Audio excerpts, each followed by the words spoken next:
ஜோதிடம் வாழ்க பிரபஞ்சம் அற்புதம் ஆனந்தம் நேயர்களுக்கு இனிய வணக்கம். வணக்கம். அற்புதம் ஆனந்தம் சேனல் சார்பாக உங்கள் அனைவரையும் நான் உங்கள் கனிமொழி வரவேற்கிறேன்.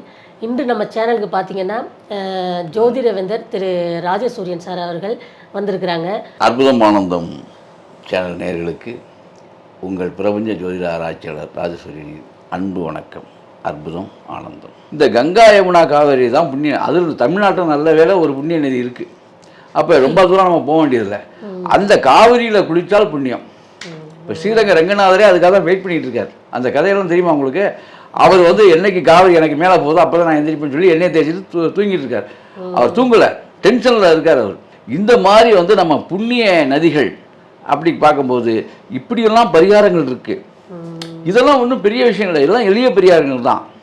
இந்த பரிகாரங்களை சித்தர்கள் சொல்லியிருக்காங்க, அதான் விஷயம். இப்போ இவங்க என்ன பண்ணுவாங்க, உடனே நேராக போய் எந்த ஒரு அடிப்படையுமே இந்த ஆன்மீக அடிப்படையான அறிவே இல்லாமல் எதுக்கு எடுத்தாலும் கோயிலுக்கு போயிட வேண்டியது, உடனே போகணுன்னா ஒரு யாகத்தை வளர்த்த வேண்டியது. சொல்கிறேன், நான் என்ன சொல்கிறேன்னா இது தவறுன்னு சொல்ல, அதுவும் நல்ல விஷயந்தான். யாகம் வளர்த்தி ஒரு 10 பேருக்கு சாப்பாடு போடுறது நல்ல விஷயந்தான், தப்பு இல்லை. ஆனால் நான் என்ன சொல்கிறேன், எல்லாமே மாத்திரைகள் தான், மருந்துகள் தான், இல்லைன்னு இல்லை. எந்த நோய்க்கு என்ன மருந்து என்ன மாத்திரைன்னு இருக்குல்ல, எல்லாமே நல்ல மாத்திரை. இப்போ புற்றுநோயாளிக்கு அதுக்குரிய மாத்திரை நல்ல மாத்திரை அவருக்கு தெரியும். புற்றுநோயாளிக்கு உள்ள மாத்திரையை தூக்கி அது நல்ல மாத்திரை தானே அவர் புற்றுநோயாளி என்ன சொல்லுவான், ஆஹா அருமையான நம்ம மாத்திரை இங்கே இருக்குமா, அந்த மாத்திரையை தூக்கி சளி பிடிச்சவனுக்கு கொடுத்தா என்ன ஆகும்? மொத்தத்தை எல்லாமே நல்லது தான். ஆனால் யாருக்கு எதுன்னு ஒன்று இருக்குல்ல, நீங்கள் அதுதான் விஷயம். அதாவது vitamin A super, vitamin B நல்லது, விட்டமின் சி நல்லது, எல்லாம் ரைட்டு. யாருக்கு எது கம்மியாக இருக்கோ அது. இப்போ விட்டமின் ஏ ரொம்ப அதிகமாக இருக்குது, திரும்ப திரும்ப விட்டமின் ஏ உங்களுக்குள்ள வந்துட்டு இருந்தால் என்ன ஆகும்? அது ஆப்போசிட்டாக மாறிடும். எல்லாமே லிமிட்டு தான், எல்லாமே ஒரு அளவு தான். ஆக அளவுக்கு மீறினால் அமிர்தமும் நஞ்சு. ஆக என்னை பொறுத்த வரைக்கும் என்னென்னு கேட்டால், நீங்கள் கேட்ட சந்தேகங்கள் படி சில விஷயங்களை ஆழ்ந்து அறிந்து இதிலெல்லாம் பதட்டமே கூடாது. இன்றைய உலகம் பூரா அவசர உலகமாக இருக்குது, யாருக்குமே அமைதி இல்லை, எல்லாருமே வேக வேகமாக இருக்காங்க. இந்த வேக வேகமாக அதுவும் இன்னும் ஃபுட்டு கூட பார்த்தீங்கன்னா ஃபாஸ்ட்டு ஃபுட் தான் சாப்பிட்றாங்க. 32 பல்லு சாப்பிட்ற விஷயத்த நான் முதல்ல பேசுகிறேன். ஒரு ஆர்டர் இருக்குது, இறைவன் நமக்கு ஒரு ஆர்டர் பண்ணி தான் நம்மளை அனுப்பிச்சிருக்காரு. 2 கண் இருக்குது, இந்த 2 கண் வாய் இருக்கு இல்லையா, இதுக்கு முன்னால் நீட்டிகிட்டு இருக்கிறது என்ன? மூக்கு. இந்த 2 கண் வாய்க்கு இடையில் மூக்கு நீட்டிகிட்டு இருக்கு. நல்லா நீங்கள் புரிஞ்சுக்கணும். முதல்ல வாசத்தை நுகரணும். முதல்ல என்ன நமக்கு வருது, என்ன வருதுன்னு வாசத்தை நுகரணும் ஃபஸ்ட்டு. 2வது கண்கால் பார்க்கணும், 2 கண்ணால் அதை பார்க்கணும்.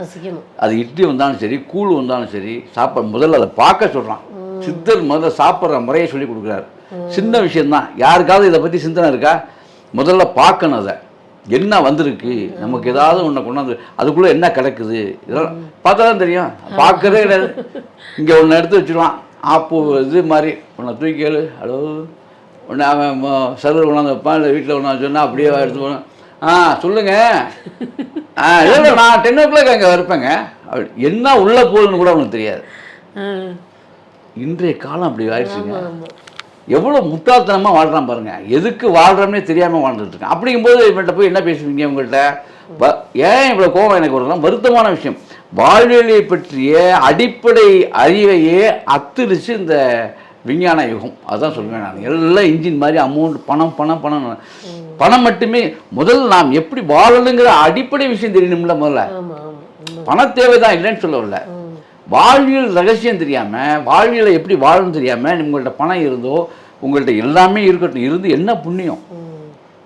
இப்போ ஒன்றும் இல்லை, இப்போ உங்கள்கிட்ட செல்ஃபோன் இருக்குது, அருமையான செல்ஃபோன். அதை பயன்படுத்துகிற விதம் உங்களுக்கு தெரியல, நீங்கள் என்ன பண்ணுவீங்க? ஒன்றும் பண்ண முடியாது.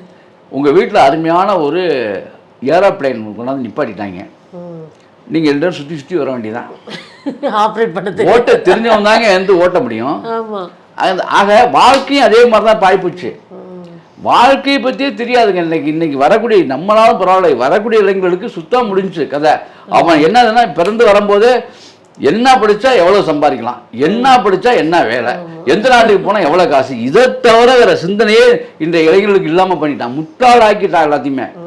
அப்போ மனிதன் வந்து எந்திரமாக மாறிவிட்டான், எந்திரம் மனிதனாக மாறிவிட்டது. நான் அப்படி தான் சொல்லுவேன். காரணம் என்னென்னா வெளிநாட்டில் போனால் ஆள் இல்லையா, எல்லாமே எந்திரத்தை கொண்டாந்து படிக்கலாம், மிஷின் தான். அதுக்கு பேர் அதுக்கு பேர் கம்ப்யூட்டர். இதுபடி அதான் இதில் பார்த்துருக்குமே, அதான் என்ஜின் இவர் நம்ம ரோபோ, எல்லாத்துக்கும் ரோபோ, எல்லாமே ரோபோ. அப்போது மனிதன் எந்திரமாக இப்போ எந்திரங்கள் மனிதனாக மாறிடுச்சு, மனிதன் எந்திரமாக இது மாதிரி நிலமா போயிடுச்சு. இப்போ அதான் சொன்னேன், இப்படி அடிப்படை விஷயங்களை முதல்ல தெரிஞ்சுக்கணும். ஆர்டர் இருக்குது, 2 கண்ணால் முதல்ல பார்க்கணும். இதெல்லாம் வித் செகண்ட் என்ன வந்திருக்குன்னு முதல்ல டேபிளில் பார்க்கணும், மூக்கால புகரணும். அதுக்கு பின்னால் இந்த 5 விரல் இருக்குது இல்லைங்களா, இந்த ஸ்பூனு இதெல்லாம் தேவையில்லை. அதான் தமிழை சொல்லி கொடுத்தது. இந்த 5 பஞ்சபூதங்களை இந்த கையில் தான் அடங்கியிருக்கு. பஞ்சபூத சக்தி நீங்கள் கையில் பிணைஞ்சு திங்கும் போது கிடைக்குது. இதுதான் சத்தியம். அந்த காலத்தில் அம்மா வந்து பிணைஞ்சு ஊட்டி விட்றாங்களே பிள்ளைக்கு, அன்றைக்கெல்லாம் ஊட்டி விட்டாங்க. இன்றைக்கி ஸ்பூனில் கொடுத்தனால தான் எல்லாம் இப்படி போயிட்டுருக்கான். அன்னைக்கு வந்து பிணைஞ்சு 5 பஞ்சபூதமும் அங்கே இருந்துச்சு. அம்மாவுடைய அன்பும் அதில் சேரும். நான் பிள்ளை நல்லா வளரணும்னு நினச்சி நல்லா புரிஞ்சுங்க. ஒரு சமையல் கட்டில் கூட சமையல் செய்கிறவங்கள்ட்ட வந்து கோவிச்சோம்னா, அது மனைவியாக இருக்கட்டும், அம்மாவாக இருக்கட்டும், பிள்ளையாக இருக்கட்டும், வேலைக்காரங்களாக இருக்கட்டும், சமையல் செய்யும்போது அவன் டென்ஷனில் சமையல் செஞ்சானா உங்கள் உடம்பு கெட்டு போயிடும். இது உண்மை. இதுதான், இது வந்து சயின்ஸே சொல்லுது. அது மாதிரி இப்படி ஒரு ஆர்டர் இருக்குது. அதுக்கப்புறம் அந்த சாப்பாட்டை 5 இந்த கையால் எடுத்து வச்சு வைக்கும்போது அது முதல்ல வாங்குறது நாக்கு வாங்குது, சுவைக்குதா. 32 பல்லு இருக்குது. இங்கே தான் பாயிண்ட்டு. ஒரு ஆர்டர் இருக்குது. இந்த கண்ணால் பார்த்தோம், மூக்கால் வாசத்தில் உகர்ந்தோம், கையால் எடுத்து உள்ளே வச்சோம். அதன் பிறகு தங்களுடைய நாக்கால் அந்த டேஸ்ட்டை பார்த்தோம். அதுக்கு பிறகு மென்று முழுங்கணும்.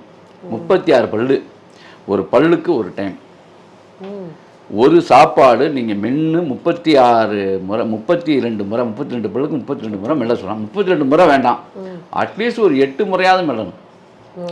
ஏன் அப்படின்னு கேட்டிங்கன்னா, உங்களுடைய உமிழ்நீர் இருக்கு இல்லையா, இந்த உமிழ்நீர் வந்து எந்த அளவுக்கு உடம்புக்குள்ள அனுப்புறீங்க, நோயே வராதுங்க. இந்த மாதிரி நீங்கள் சாப்பிட்டு பாருங்கள், நோய் வந்து பாதி நோயாளிகளுக்கு கூட பாதி கண்ட்ரோல் ஆயிரும். நோய் இருந்த நோய் கூட போயிடும். ஏன் அப்படின்னா, உங்களுடைய எச்சில் வந்து உடம்புக்கு அதிகமாக போகணும்.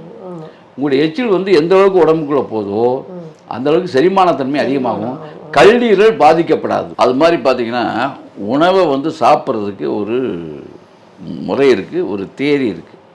அப்போ அந்த ஆர்டர் படி நீங்கள் வந்து அந்த இதை எடுத்து வாயில் வைக்கிறீங்க. அந்த மெல்லன்னு சொன்னேன், கிட்டத்தட்ட 32 பல்லுக்கு 32 முறை மெல்லணும். எந்த அளவுக்கு மெல்றீங்களோ அந்த அளவுக்கு வந்து உங்களுக்கு உமிழ்நீர் சுரக்கும். அப்போ எச்சில் அதிகமாக போகும். நீங்கள் வேணால் அதிக நேரம் மென்று முறையாக அரைச்சி நீங்கள் சாப்பிட்டு பாருங்கள், சுவைச்சு சாப்பிட்டு பாருங்கள், உங்களுக்கு அதிக சாப்பாடு இழுக்காது. உங்கள் உடம்புக்கு என்ன தேவையோ அது சரியாக உள்ளே போகும். இந்த முழுங்குறவங்க வேக வேகமாக சாப்பிட்றவங்களுக்கு தான் எல்லாமே அதிகமாக இழுக்கும். இது பூராமே வந்து உங்களுடைய இறப்பை பகுதியில் போய் புண்ணாக்கும். இறப்பை புண்ணு முதல்ல வந்தால் அல்சர் ஃபார்ம் ஆகும். அல்சர் ஃபார்ம் ஆகிட்டா ஆட்டோமேட்டிக்காக உங்களுக்கு வந்து உங்களுக்கு கணையம் வந்து பிரச்சனையாகும். கணையம் பிரச்சனை ஆகிட்டாலே, கணையம் புண்ணாயிட்டாலே இன்சுலின் சுரக்காது. இன்சுலின் சுரக்காமல் போனாலே சுகர் கம்ப்ளைண்ட்னு ஒன்று வரும். ஒரு சின்ன விஷயம் எங்கேருந்து ஆரம்பிக்க பாருங்க. அதே மாதிரி மருத்துவமும் நிறையா சொல்கிறீங்க. இல்லை, ஜோதிடமே ஔஷதமே மருந்தானே. இங்கே நாங்கள் தானே உங்களுக்கு ஜாதகத்தை பார்த்து 6ஆம் கட்டத்தை பார்த்து இந்த நோய் உங்களுக்கு வரும் நாங்கள் தானே பேசுகிறோம். இப்போ ஒரு ஜாதகம் வந்துச்சுன்னா ஒரு நோயாளியை பிழைக்க வைக்கிறதுக்கும் நம்ம சொல்ல முடியும். ஒரு ஜாதகம் கொடுத்தாச்சுன்னா என்கிட்ட இந்த நோய் வரும்னு சொல்ல முடியும். இந்த நோயிலிருந்து காப்பாற்றுக்கு என்ன ரெமெடியோ அதையும் நம்ம சொல்ல முடியும். இவ்வளோ சோதிடத்தில் இல்லாத விஷயமே இல்லைங்க. அதாவது சோதிடம் அறிய எல்லா விஷயங்களும் வரும். 72,000 நாடி உடம்புல. ஏன்னா சித்தா படிக்கிறோம்ல, சித்திரையில் படித்தாலே அதெல்லாம் வந்துடும்ல. அப்போ உங்கள் உடம்புல 72,000 நாடி இருக்குது. அதில் அதாவது இதில் வந்து முக்கியமாக நம்ம சொல்லக்கூடியது ராஜநாடி வந்து 3 நாடி: வாய்வு நாடி, பித்த நாடி, கபநாடி. இந்த வாய்வு நாடி, பித்த நாடி, கபநாடி ஒரு மனிதனுக்கு சரியாக இருந்துட்டாலே உங்களுக்கு வந்து வேறு எந்த நோய்களும், ஏன்னா அந்த முக்கூட்டு நாடிகளுக்குள்ள தான் நோயே வரும். இதை நம்ம அளவு சரியாக வச்சுக்கிட்டா உங்களுக்கு நோயே வராது. அப்போ விதிப்படி இருந்தால் என்ன பண்ணுறதுன்னு ஒரு கேள்வி வரும். 6ஆம் வீட்டில் எனக்கு இந்த நோய் வரணும்னு இருக்கேங்க, எப்படி நம்ம சரியாக வச்சுக்க முடியும்னு நீங்கள் கேட்கலாம். ஆக அதுக்கு தான் முன்கூட்டியே சோதிடத்தை பார்த்து அந்த 6ஆம் வீட்டுக்கும் 12ஆம் வீட்டுக்குரிய அந்த கிரகத்துக்கும் முறையான பரிகாரங்களை மேற்கொண்டால் நாம் ஆரோக்கியமாக வாழணும். இதுதான் ஜோதிட அறிவு. இது ஏன் நம்ம அந்த அற்புதம் ஆனந்தம் சேனல் சொல்கிறோம்னா, நிறைய விஷயங்களை வந்து மூடி மறைக்கப்பட்ட விஷயங்கள்லாம் பிற மனிதர்களுக்குன்னா ஆன்மீகத்தில் வந்து எல்லாரும் தோற்று போயிட்டு இருக்காங்க. அதுக்கு காரணம் வந்து அடிப்படை தெரியாதனால தான். இந்த விஷயம் தெரிஞ்சுட்டா யாம் பெற்ற இன்பம் பெருக வையகம்னு நம்ம இதெல்லாம் சொல்லிகிட்டு இருக்கோம். அப்போ இந்த மாதிரி அவங்க சரியாகவே உள்ளே வந்துட்டாங்கன்னா கண்டிப்பாக அவங்க ஜெயிச்சிடுவாங்க. சார், இது வரைக்கும் கேட்ட கேள்வியெல்லாம் ரொம்ப பொறுமையாகவும் ரொம்ப தெளிவாக சொன்னீங்க சார். ரொம்ப ரொம்ப நன்றி. வணக்கம் வணக்கம் வணக்கம் வணக்கம் வணக்கம்.